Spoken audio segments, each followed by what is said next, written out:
Mara Okafor stared out of the airplane window as the city of Lagos came into view. The familiar skyline, a mixture of towering buildings and scattered rooftops, brought a wave of nostalgia. It had been 7 years since she left Nigeria to study in the United States, and though she had traveled the world, nothing quite felt like home. But this time, her return wasn't for leisure. It was a call to duty. Her father, Chief Okafor, was ill, and the responsibility of running Okafor Group of companies was now on her shoulders. The airport was as busy as ever. Voices filled the air, travelers hurried to their destinations, and the hot Lagos sun welcomed her with its intensity. As soon as she stepped outside, a black SUV with tinted windows pulled up. Her father's trusted driver, Baba Tundi, greeted her with a warm but concerned expression. "Madam Mara, welcome home.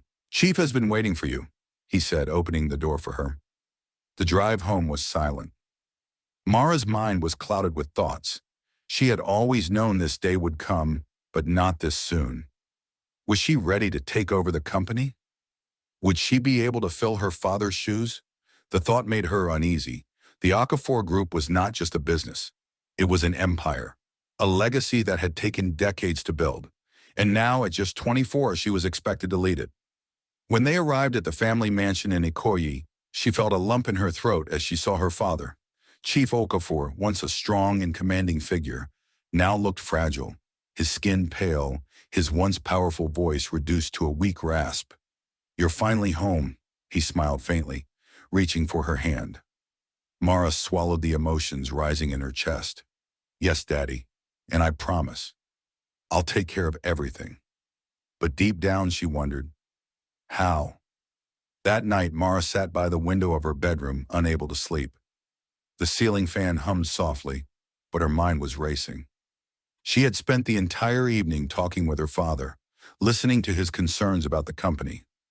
Corruption had crept into the business. The people he trusted had turned against him.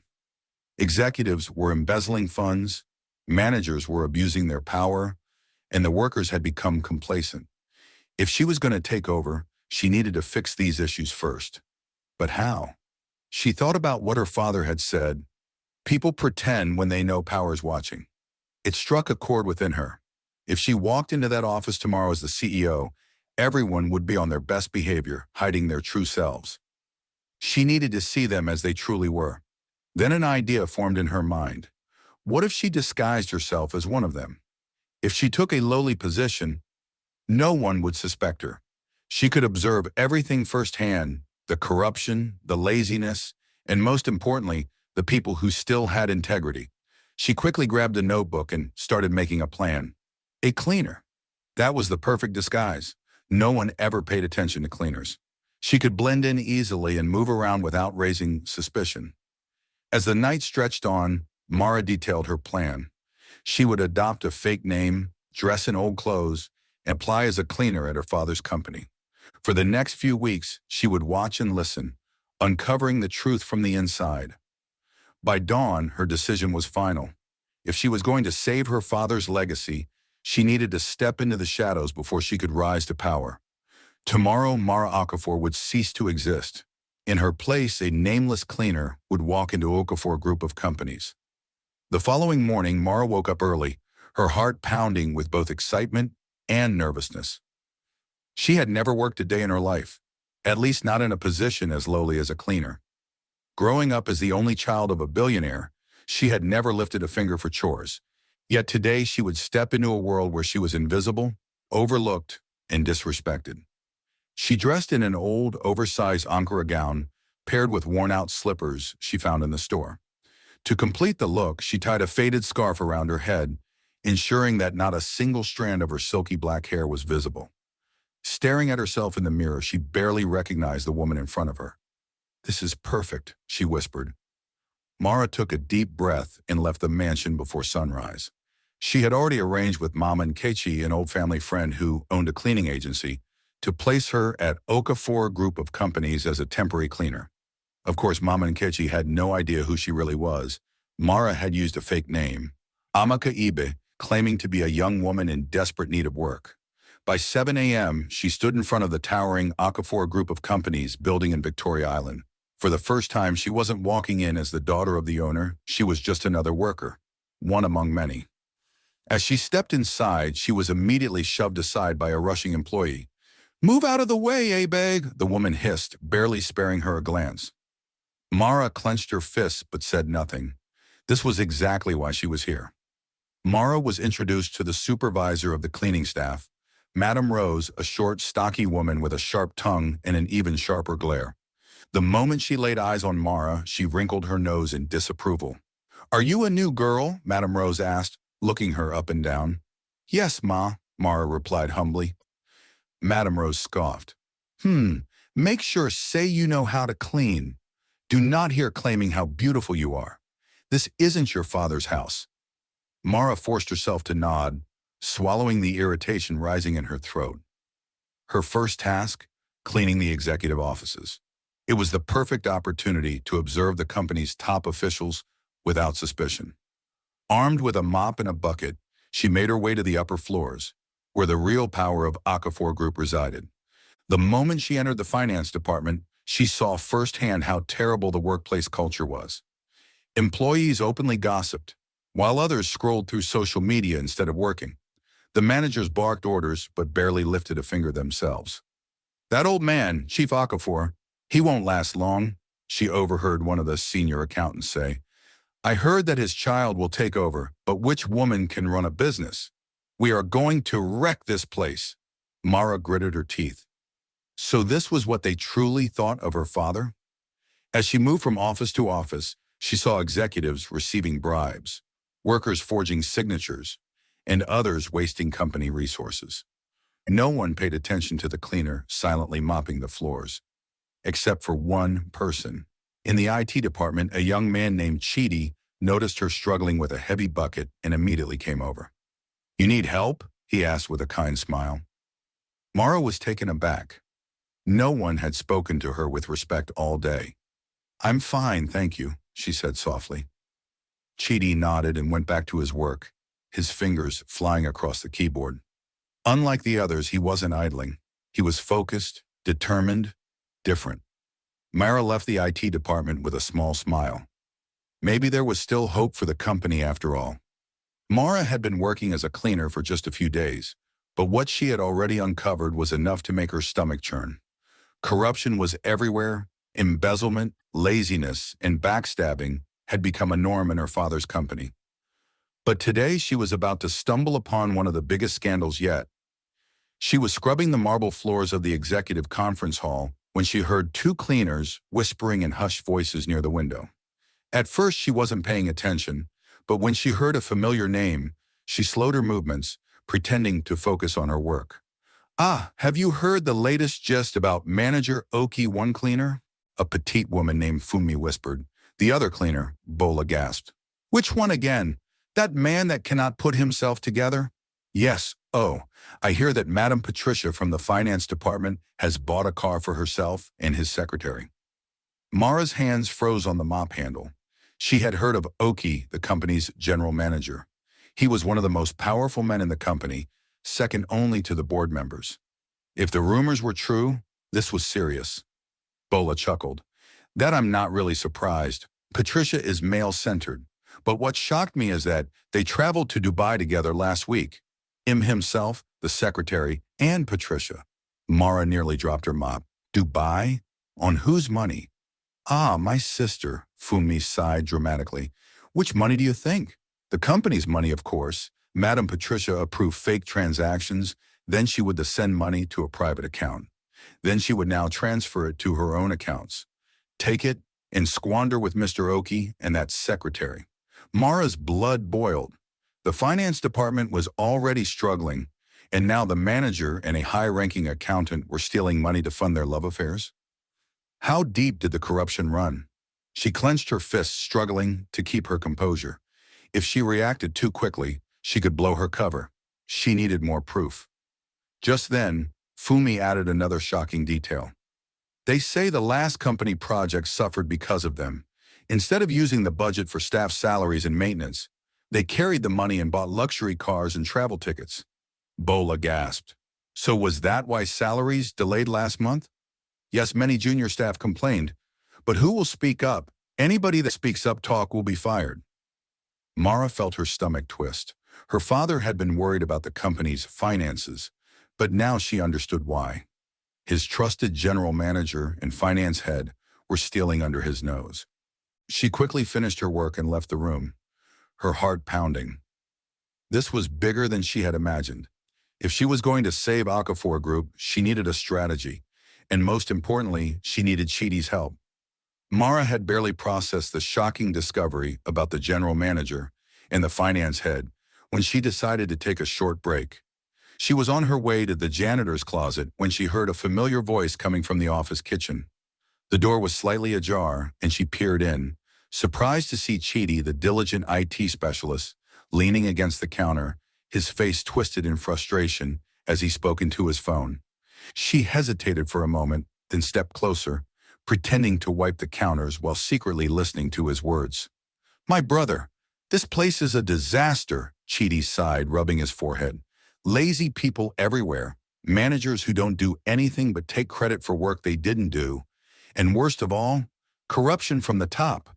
Mara's heart pounded. So he knew? "I swear I'm tired. I've been giving my best, working late nights, fixing IT issues that these incompetent people don't even understand. But for what? No promotion, no appreciation, nothing. Instead, I watch these useless managers flex money they didn't earn, while the real workers are treated like dirt." He paused, listening to the response on the other end, then exhaled deeply. "I can't do this anymore, bro. I'm seriously considering leaving. This company is on fire, and I refuse to burn with it." Mara's chest tightened at his words. He wanted to leave. One of the few truly hardworking people in the company was ready to walk away because of how rotten things had become. If he left, people like Oki and Patricia would continue their reign of exploitation, and no one would remain to fight for change. She didn't even think before she spoke. "Excuse me, if I'm not invading your privacy," she said softly, stepping forward. Chidi spun around, startled to see the cleaner standing there. For a moment he looked embarrassed, but Mara's calm yet determined expression made him pause. "You don't leave a place when it's on fire," she continued, locking eyes with him. "You stay and help tame the fire." Chidi blinked, studying her closely. There was something about the way she spoke too wise, too confident for a mere cleaner. But before he could question it, Mara quickly turned back to her work, as if their conversation had never happened. As she walked away, she could still feel his eyes on her, as though he was trying to figure her out. Let him wonder, she thought to herself. What mattered was that she had planted a seed in his mind, and if he chose to stay, he would become one of the most valuable allies in the battle to take back the company. Every morning, Tundi dropped Mara a few blocks away from Okafor Group of companies to maintain her disguise. He never questioned why the billionaire's daughter was dressing in old clothes and walking into the company from the streets like a regular worker. He simply did as she asked, his loyalty unwavering. But on this particular morning, as they drove through the busy streets of Victoria Island, Mara sat unusually quiet in the back seat, her fingers drumming against her lap, her thoughts heavy. Tundi noticed immediately. "Madam Mara," he said, glancing at her through the rearview mirror, "your face does not look bright today. What is wrong with you?" She hesitated, knowing that Tundi was one of the few people she could trust. The old driver had been with the Okafor family since before she was born, and his wisdom had guided her more times than she could count. She sighed. "Baba, things are worse than I thought. The company is in a mess. Corruption everywhere. Workers lazy and the people in charge, they're stealing. Even the finance department is involved. I've only been there for a short time, but what I've seen," she shook her head, "it's sickening." Tundi nodded slowly as he maneuvered the car through traffic. "And what will you do?" Mara sighed again, rubbing her temples. "I don't know. Sometimes I wonder if this was a foolish idea. Maybe I should have just taken over as CEO from the beginning and fired everyone." Tundi chuckled, a deep, warm sound. "You think it's easy like that?" He shook his head. "My child, you are doing the right thing. If you walk in as a CEO now, they will pretend, clean the office well, have polite faces like good people, but underneath they are thieves. But like this, You see them every day for who they really be. Mara nodded slowly, letting his words sink in. Baba Tundi continued, what you're doing isn't easy, but when the time comes, you would be grateful to have done this. It's stressful now, but later, you will see that this was the best way. Mara felt a small sense of comfort. Baba Tunde was right. If she had walked in as CEO, she never would have seen the truth. She would have been deceived by fake loyalty and false smiles. As they neared her usual drop-off point, Baba Tunde slowed the car and turned to look at her properly. Do not let this make you feel sad. Your father is counting on you. And I know that you're not a child any longer. You are smart. You have a good heart. Just endure. And when your time comes, you will rise like a phoenix. A small smile touched Mara's lips. Thank you, Baba. You always know what to say. He grinned. That's why I'm called Baba Tunde. She chuckled, stepping out of the car. The day ahead would be tough, but for the first time in a while, she felt a renewed sense of purpose. She wasn't giving up. She was only just beginning. Mara had been assigned to clean the managing director's office that morning. She had been looking forward to it, not because she enjoyed the work, but because she wanted to see how the man in charge of running the company conducted himself. It didn't take long for her to realize just how incompetent and careless he was. Piles of documents covered his desk, some of them gathering dust. Many of them required his signature supplier contracts, staff salary approvals, maintenance requests, but he hadn't even looked at them. Instead, he sat lazily in his chair, scrolling through his phone and laughing at something on the screen. The office phone rang repeatedly, but he ignored it. At some point, he placed it on silent, shaking his head in irritation. Why won't this people leave me alone to rest? He muttered, tossing his phone on the table. Mara continued cleaning, her ears wide open. She could hear murmurs from his secretary's desk. Suppliers were calling, complaining about delayed payments and undelivered goods. Tell them I'm busy. The managing director barked at his secretary through the intercom. I'll handle it when I have time. Mara's stomach churned with frustration. The company was falling apart, yet the man in charge didn't care. She was still wiping down his desk when her phone, which was hidden in her pocket, vibrated. Frowning, she stepped away and took a quick look at the screen. It was a message from one of the security guards at the mansion. Madam Mara, your father has been rushed to the hospital. It's serious. Come quick. Mara's heart dropped. Her father? She had left him weak, but stable. What had happened? Panic surged through her. She needed to leave, now. Without thinking, she quickly pulled out her phone and texted Baba Tunde. Hospital now. Pick me up outside the company. She grabbed her cleaning supplies and turned to leave in a hurry, but in her panic, she wasn't paying attention. As she rushed out of the office, she bumped straight into the managing director. The impact made her cleaning bucket tilt, and a few drops of dirty water spilled onto the floor. Barely anything touched him, but his reaction was violent. Are you blind? He roared. His voice echoed down the hallway, making heads turn. Mara gasped, trying to apologize. Sir, Before she could finish her sentence, a hot, stinging slap landed across her face. The force sent her stumbling backward, her eyes watering instantly from the pain. A shocked silence filled the corridor. Stupid girl, the managing director hissed, his eyes blazing with fury. You dirty rat, who even hired you? Mara barely had time to recover before he grabbed her bucket, now half filled with dirty water, and dumped it all over her. Gas filled the air as employees gathered around, watching in pure horror. Mara stood there, soaked from head to toe, her breath shaking. The humiliation was unbearable. Maybe next time you'll learn to respect your superiors, the managing director spat, throwing the empty bucket to the ground. No one dared to step forward. No one said a word. Mara clenched her fists. This company was rotten to its core, but now she had one more reason to fight. Without another word, she turned and walked away, leaving behind the silent, shocked stares of those who had witnessed her worst moment yet. Mara sat at the back of her SUV, her fists clenched so tightly that her nails dug into her palms. Her heart pounded with rage, and her entire body still felt sticky and damp from the disgusting water the managing director had poured on her. Baba Tundi, usually full of comforting words, drove in complete silence, his face grim. He had seen everything. He had witnessed the humiliation, the slap, the power-drunk arrogance of a man who had no idea that the woman he had just disgraced was his soon-to-be boss. Madam Mara, Tundi finally spoke, his voice tight with controlled anger. You shouldn't let that man go unpunished. Mara took a deep breath, her jaw tightening. I won't.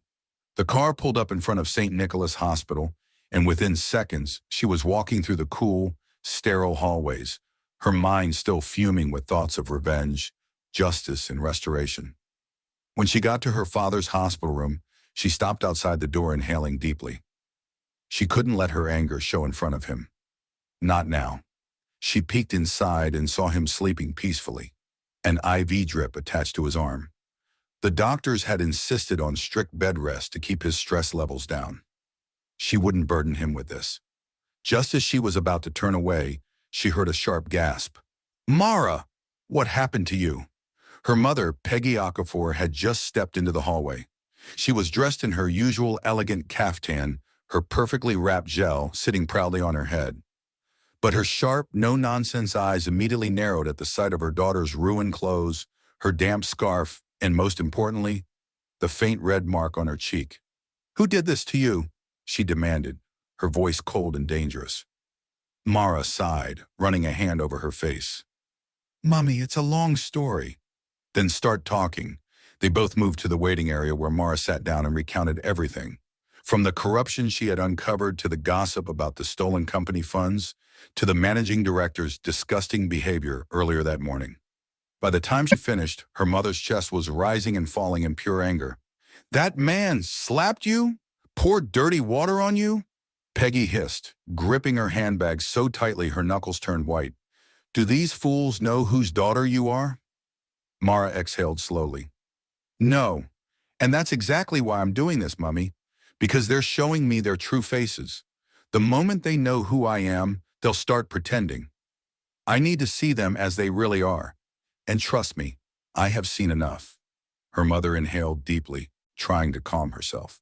So, what now?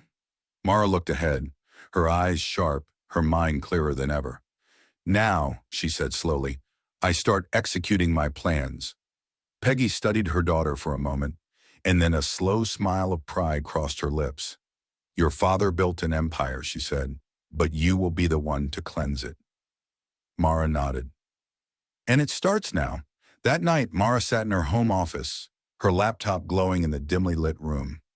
The rage from the day's humiliation still burned in her chest, but she refused to let her emotions cloud her focus. She had work to do. Mr. Oki, the so-called managing director, had been stealing from her father's company for years, and no one had ever dared to stop him. But she would. And she wouldn't just fire him, she would drag his ass to court and make sure he paid for every stolen naira. Mara cracked her knuckles and got to work. Her first step was accessing the company's financial records. Thankfully, she still had a few trusted contacts within the firm who had sent her anonymous reports over the years. Most of them had suspected Oki of fraud, but had been too afraid to speak up. Mara dug deeper, cross-referencing bank statements, transaction records, and asset purchases. And what she found was worse than she had imagined. 1. Over $500 million had been transferred into private accounts that had no official link to Okafor group of companies. 2. Multiple properties in Lekki, Ikoyi, and Abuja were registered under his name purchased within the last 3 years. 3. He had spent over $120 million on luxury cars, including a Range Rover, a Mercedes-Benz G-Wagon, and a Lexus SUV. 4. He had sponsored extravagant vacations for himself, his secretary and his mistress from the finance department, Patricia, Dubai, London, Parasol on the company's money. 5.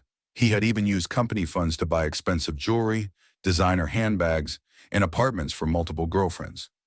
Mara's hands trembled with rage as she pieced together the final report.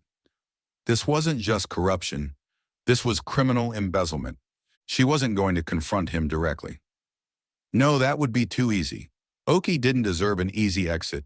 Instead, she planned to gather official records linking him to the fraud, hire a forensic accountant to provide an external legal review of the missing funds, file a lawsuit against him demanding full repayment of every stolen Naira alert, the Economic and Financial Crimes Commission, EFCC, so he could be publicly exposed and arrested, fire him in the most humiliating way possible, in front of the entire staff.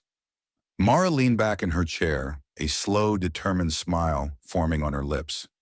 Oki had no idea what was coming for him. By the time she was done, he wouldn't just lose his job, he would lose everything. And this was just the beginning. She saved the final report on a secure flash drive, then leaned back, exhaling deeply.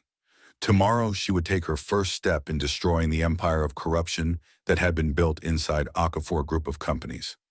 Oki had slapped her, humiliated her, and disrespected her. But soon he would realize that he had slapped the wrong woman. It was Wednesday morning and Mara felt a renewed sense of purpose and determination as she stepped out of her SUV a few blocks away from Okafor group of companies today. She wasn't just walking into the office as a cleaner. She was walking in as a woman on a mission. Just as she adjusted the scarf on her head, preparing to walk the rest away, a pair of sharp eyes caught sight of her. Chidi. He was standing across the street, holding a cup of coffee, frozen in shock. Mara didn't notice him at first. She was too preoccupied, mentally running through the steps of her plan. But when she felt a lingering stare, she instinctively glanced up, only to lock eyes with Chidi. For a moment, neither of them moved. Chidi's mind raced with questions. Why was the supposed cleaner stepping out of an expensive black SUV? And not just any SUV that was Chief Okafor's personal vehicle. Even more puzzling was the fact that the man behind the wheel was Baba Tundi, the chief's personal driver. For over 20 years, Chidi knew the significance of that car. Only family members and high-ranking executives used it. So what the hell was Amaka Ibe, the cleaner, doing inside it?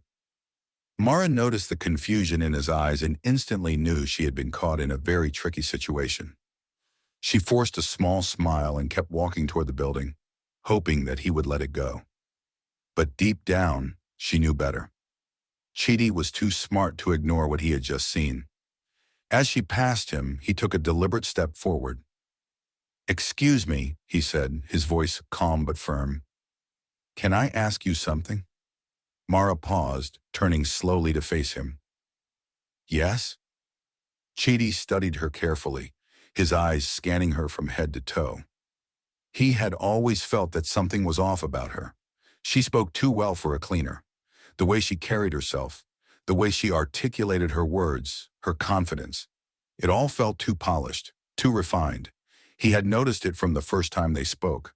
And now, seeing her step out of the car of the company's owner, it was the confirmation he needed. "Who are you?" he asked plainly. Mara's heartbeat quickened, but she kept her expression neutral. "I don't understand. I'm just a cleaner." Chidi let out a short laugh, shaking his head. "No, you're not." His eyes locked onto hers, sharp with suspicion. "You're too smart, too confident. Your English is too polished. And now I see you stepping out of a car that belongs to Chief Okafor?" Mara swallowed, quickly thinking of a way to dismiss his curiosity. I know someone who works with him," she said carefully. "Sometimes they give me a ride when I need one." Chidi folded his arms. "And I'm supposed to believe that?" Mara forced a small chuckle. "Believe whatever you want, Chidi, but I have work to do." She turned to leave, but he wasn't done. "You're hiding something," he said, watching her closely. "I don't know what it is yet, but I'll find out." Mara's steps faltered slightly, but she kept walking. She couldn't let him get too close. Not yet. As she disappeared into the building, Chidi exhaled deeply. Whatever was going on, Amaka Ibe was no ordinary cleaner, and he was going to find out the truth. Lunchtime was usually Mara's quiet time, a brief moment where she could sit alone in a corner of the staff cafeteria, gather her thoughts, and plan her next moves. But today she wasn't going to get that peace. She had barely taken 3 bites of her meal when Chidi appeared, pulling out the chair opposite her and sitting down without invitation. Mara sighed inwardly. She had been expecting this. "Mara, you need to tell me the truth." His voice was low but firm, his eyes sharp with curiosity and determination. Mara's hands stiffened around her spoon. He called her Mara, not Amaka.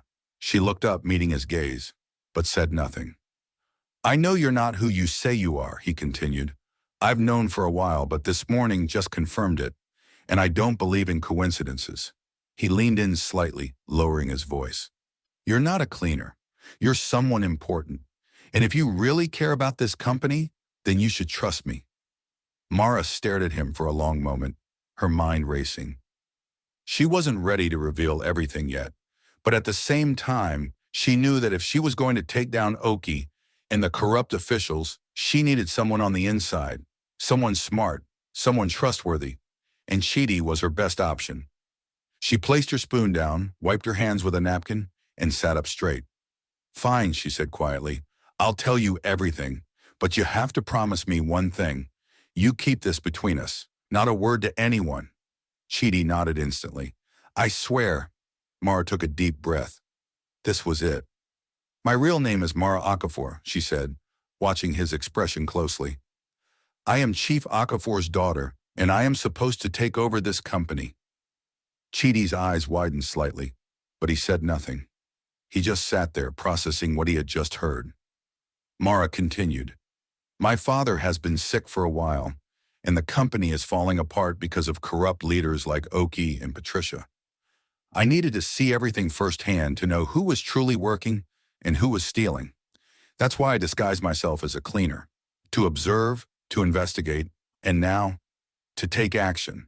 Chidi let out a slow breath, leaning back in his chair. Damn. He ran a hand through his hair. I knew something was off about you, but I never expected this. Mara smirked slightly. I get that a lot. A short silence followed before Chidi leaned forward again, his expression serious.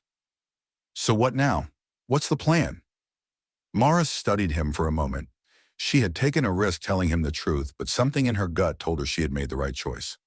I've compiled documents that prove Oki has been stealing millions from the company, she said. I plan to expose him, take him to court, and make him refund every stolen era. Chidi nodded. That bastard deserves it, but you need solid proof. Documents alone won't be enough. You need someone on the inside who can pull records, emails, transactions, something they can't deny. Mara raised an eyebrow. And let me guess, you know just the guy for the job? Chidi smirked. I work in IT, remember? I have access to every digital file in this company. If there's something dirty in the system, I can find it. Mara's eyes lit up. This was exactly what she needed. Then let's do it, she said, extending her hand. Chidi shook it firmly. Let's bring these bastards down. And just like that, an alliance was formed. Together they were going to change everything. After 2 weeks of careful investigation, late-night meetings, and gathering every possible piece of evidence, Mara knew it was time. Time to reclaim what was rightfully hers. Okafor group of companies was hers to lead. That night she called Baba Tundi and her mother, informing them of her plan. Her father was still recovering, but she assured them she had everything under control. By this time tomorrow, the entire company would know who she truly was, and the corrupt officials would finally face justice. The next morning, a board meeting was announced under the pretense that Chief Okafor himself had called it. Of course, this was Mara's doing. She wanted everyone present, every single executive, every corrupt manager, and most importantly, Oki. By 9 a.m. sharp, the meeting room was filled with senior executives, including Oki, Patricia, and the other corrupt officials. Some of them looked nervous, others simply confused as they whispered among themselves. Why is Chief Okafor calling a meeting? I thought he was still in the hospital. Maybe he's stepping down. Do you think we're getting bonuses? Oki, as arrogant as ever, sat at the head of the table, tapping his pen against the desk impatiently. Let's get this over with, he muttered, rolling his eyes. And then the doors opened. Mara walked in, and the room went silent. She was breathtaking, dressed in a flawless white trouser suit, her heels clicking against the tiled floor. Her expensive human hair wig cascading down her shoulders, she exuded power, confidence, and wealth. She was no longer the nameless cleaner they had mocked. She was Mara Okafor, the rightful heir to the company. The reactions were immediate. Oki's face drained of color. Patricia clutched her chest. The other board members exchanged nervous glances, suddenly realizing they had been deceived. Mara walked straight to the head of the table and stood there, letting them all absorb the moment. "Good morning, gentlemen," she said, her voice calm but commanding. No one spoke, no one even breathed. Then she smiled. "You all look surprised. Why? Didn't expect to see a cleaner in a suit?" Patricia visibly gulped. Oki shifted in his seat. Mara took her time, her gaze sweeping across the room, looking into the eyes of every executive who had once mocked her, ignored her, and stolen from her father's empire. Then she placed a thick folder on the table and leaned in slightly. "Let's talk about how much money you all have been stealing." The room exploded. The room was filled with panic, fear, and disbelief. Mara stood at the head of the table, calm and composed, while the corrupt executives trembled in their seats. Their crimes were exposed. There was no more room for lies, deception, or cover-ups. She slowly flipped through the thick folder of incriminating evidence she had placed on the table. "Let's go over this, shall we?" Her voice was smooth yet sharp like a knife. She began listing their crimes one by one.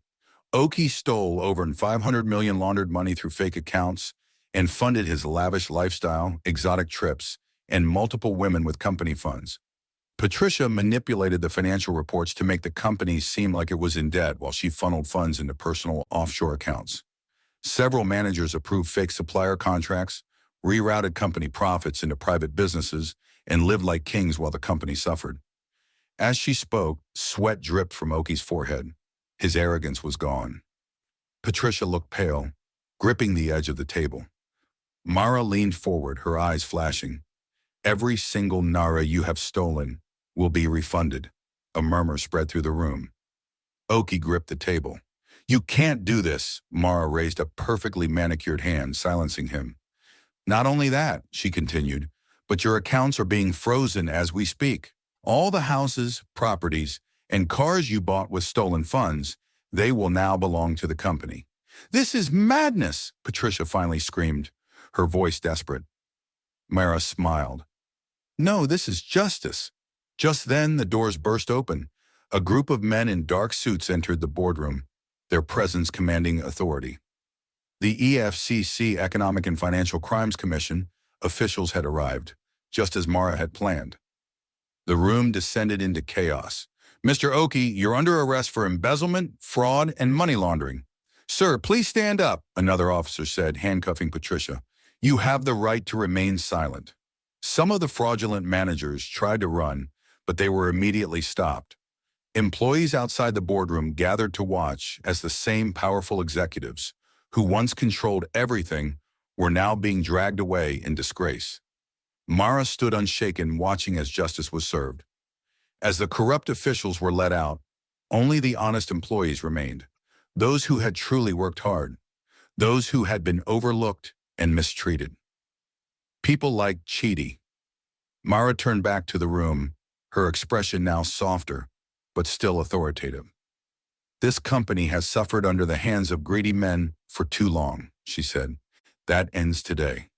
She took a deep breath before continuing.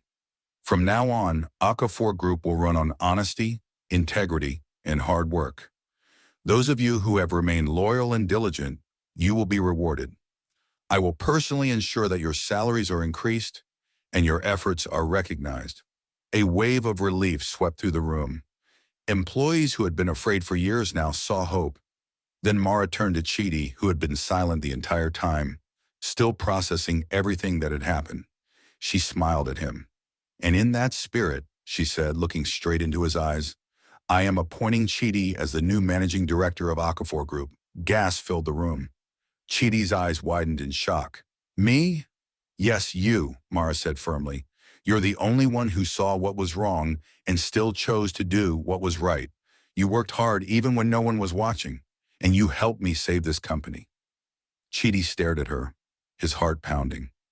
He had never expected this. He had never worked for fame or power. He had simply done what he thought was right. And now, it was all paying off. He finally found his voice. I don't know what to say." Mara smiled. Say you accept. A slow, grateful smile spread across Chidi's face. He nodded. I accept. The room erupted in applause. Mara stepped forward and shook his hand. She had found a true partner, both in business and, maybe in something more. As she looked around the boardroom, she knew this was the beginning of a new era, and she would lead it. 1 month had passed since Mara officially took over Okafor group of companies, and the transformation was remarkable. The company was slowly but surely recovering from the damage left behind by the corrupt executives with Chidi as the managing director. Efficiency had skyrocketed and transparency was restored. Everything was falling into place. Everything. Except one thing. Mara could no longer ignore the way her heart raced every time Chidi walked into the room. She could no longer pretend she wasn't watching him when he wasn't looking. It was getting harder to control. At first, she had convinced herself that it was just admiration. He was brilliant, hardworking, and honest. Everything she had been looking for in a business partner. But now it was more than that. She caught herself thinking about him outside of work, replaying their conversations in her head, smiling when he sent her work updates, even missing him when he wasn't around. She had buried these feelings for months, convincing herself that business came first. But today, everything changed. Chidi walked into her office with a folder in his hand, his sleeves rolled up, looking as effortlessly handsome as ever. His confidence, the way he carried himself, the way he spoke, it did things to her. Hey, I just came to put you through on the new project we're handling for our international partners, he said, taking a seat across from her. Mara nodded, but her mind wasn't on the project. She couldn't stop staring at him. The way his lips moved as he explained the project details. The way his deep voice filled the office. The way his eyes focused so intensely on the documents in front of him. She wanted him, and before she could overthink it, before she could stop herself, she acted. She stood up from her chair, walked around the desk, and before Chidi could ask what was happening, she leaned down and kissed him. At first he froze, completely taken off guard, but then his hands found her waist and he kissed her back. The moment their lips met, it was like months of buried emotions had finally erupted. It wasn't just a kiss. It was everything they had been holding back. Passion, longing, a connection they had both been too afraid to acknowledge. When they finally pulled away, their breaths were ragged, their hearts racing. Chidi looked at her, his eyes searching hers. Mara, He ran a hand through his hair, chuckling slightly. I've thought about telling you how I feel for so long, but I didn't think you felt the same. Mara smiled, resting her forehead against his. I've felt this way for a while. I just didn't know if I should act on it. Chidi shook his head, his thumb brushing gently against her cheek. I don't care about the rules, Mara. I just care about you. She smiled. Then we're on the same page. They stood there for a moment, simply enjoying the silence, letting reality sink in. This was real. This was happening. And for the first time in a long time, Mara wasn't just the CEO of a company, she was a woman in love. And it felt perfect. For Mara and Chidi, knowing they wanted to spend the rest of their lives together was a no-brainer. There was no need for hesitation, no need for second-guessing. They were meant to be. Chidi wasted no time. Just a few months after their relationship blossomed, he planned the perfect proposal, something intimate yet meaningful. On a warm evening, he took Mara to one of the tallest rooftops in Lagos, where the city lights sparkled like diamonds against the night sky. The air was filled with soft music, the gentle hum of the ocean waves in the distance, and the aroma of fresh flowers. As they stood at the edge, looking out over the city they had worked so hard to rebuild, Chidi got down on one knee. Mara's breath caught in her throat. Mara, he said, looking up at her with so much love in his eyes. You changed my life in ways I never expected.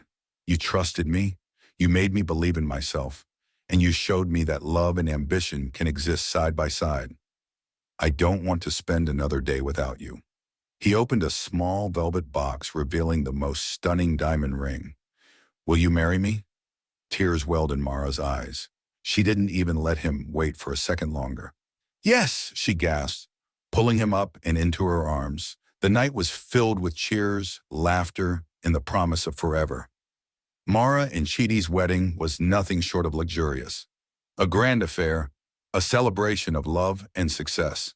It was held at one of the most prestigious venues in Lagos, with top dignitaries, celebrities, and business moguls in attendance. The decor was elegant and extravagant, with chandeliers casting a golden glow over the marble floors, tables lined with crystal glassware, and flowers imported from around the world. Mara, dressed in a breathtaking custom-made white gown, was the epitome of beauty, grace, and power.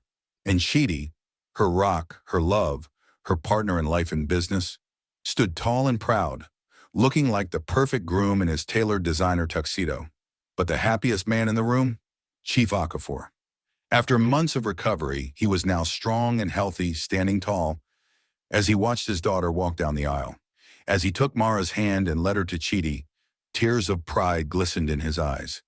"You have made me proud, my daughter," he whispered as he kissed her forehead before handing her over. "I couldn't have asked for a better man for you."